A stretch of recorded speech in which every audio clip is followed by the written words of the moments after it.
আসসালামু আলাইকুম dear viewers, আপনাদের সামনে আরেকটি নতুন লেসন নিয়ে আজ হাজির হলাম। যেটি হচ্ছে, প্রথমটি হচ্ছে the more dot dot dot, the more dot dot dot, যার অর্থ হচ্ছে যত বেশি ডট ডট ডট তত বেশি কিছু একটা হবে। দেয়ার আর এখানে হবে একটা নাম্বার, সংখ্যা। সেটা 3 দিন হতে পারে, 4 দিন, 5 দিন, সপ্তাহ হতে পারে, মাস হতে পারে, বছর হতে পারে। টু প্লাস ভার্ব হচ্ছে কোনো কাজ শেষ করা, শুরু করা, এরকম একটা অর্থ প্রকাশ করতে এটা ব্যবহৃত হবে। যেমন কোনো কাজ করতে এর অর্থ হবে কোনো কাজ করতে কত দিন, মাস বা সপ্তাহ বাকি আছে, বা এরকম একটা অর্থ প্রকাশ করতে এই স্ট্রাকচারটি ব্যবহৃত হয়।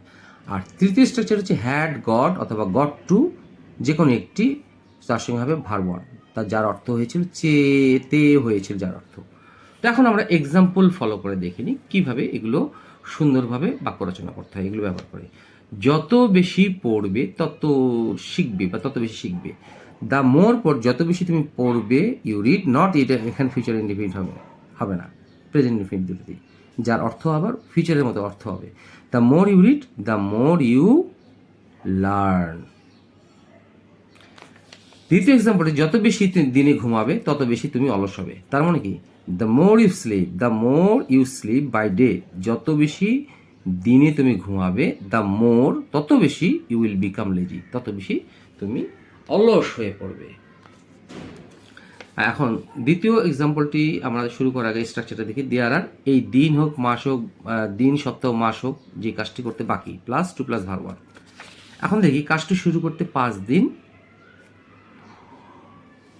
আছে বা 5 দিন বাকি আছে, মানে দেয়ারের সঙ্গে আর কেন বসলো, আর এই যে 5 দিন আছে, যদি একদিন হতো তাহলে দেয়ার ইজ হতো। তো যেহেতু একের অধিক দিন রয়েছে বা সপ্তাহ হতে পারে, মাস হতে পারে, সেই জন্য এখানে বিভাগ আছে, প্রেজেন্ট ইনডিফিনিট। তাহলে there R 5 days to start the work, একটু এরপর ভার্ব ওয়ান। রান্নাটি শেষ করতে প্রায় 30 মিনিট বাকি আছে। এই প্রায়ের ইংরেজি হচ্ছে আমাদের অ্যাবাউট, এই অ্যাবাউট। তাহলে there are about 30 minutes to finish the cooking, রান্নাটা শেষ করতে প্রায় 30 মিনিট বাকি আছে। আশা করি এই স্ট্রাকচারটি বোঝাতে সক্ষম হয়েছি। 5 নম্বর যে এক্সাম্পলটি করার আগে আমরা আবার দেখে নিই।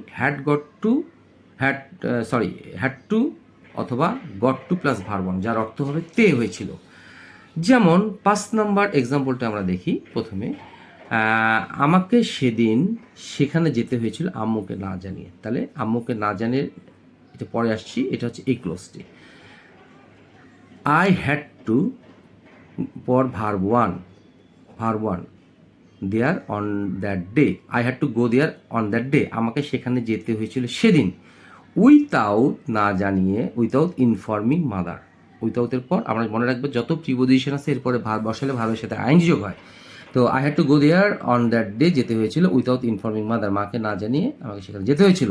মেয়েটিকে অনিচ্ছা সত্ত্বেও তার প্রেমে পড়তে হয়েছিল। তার মানে দ্য গার্ল হ্যাড টু অথবা got to fall in love with, হচ্ছে প্রেমে পড়া, এর অর্থ হচ্ছে প্রেমে পড়া, হ্যাঁ, প্রেমে পড়া। আচ্ছা, উইথ হিম আনউইলিংলি, অর্থ হচ্ছে অনিচ্ছা সত্ত্বেও, মানে ইচ্ছা নেই তারপরও। তাহলে the girl had to fall in love with him unwillingly, অথবা the girl had to fall in love with him unwillingly. তো আশা করি আপনাদের লেসনটি ভালো করে বোঝাতে পেরেছি। তো ভালো লেগে থাকলে অবশ্যই লাইক, শেয়ার, কমেন্টস করবেন। আসসালামু আলাইকুম।